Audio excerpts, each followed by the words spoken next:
आमचे सर्वांचे आहे. परंतु स्वामींची सेवा केल्यानंतर मात्र ते येणाऱ्या घटना टाळतात, सर्व प्रकारच्या प्रारब्धावर मात करतात.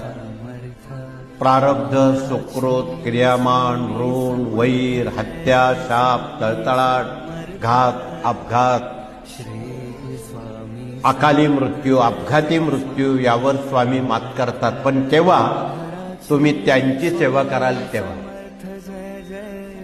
म्हणून आपण अनन्य भावानं त्यांना जर शरण गेलात तर ते आपल्या जीविताचा योगक्षेम ते चालवतात. म्हणून स्वामींच्या प्रत्येक तसबिरीवर अनन्या निश्चयंतो मां ये जना पर्युपासते तेषां नित्यां युक्तानां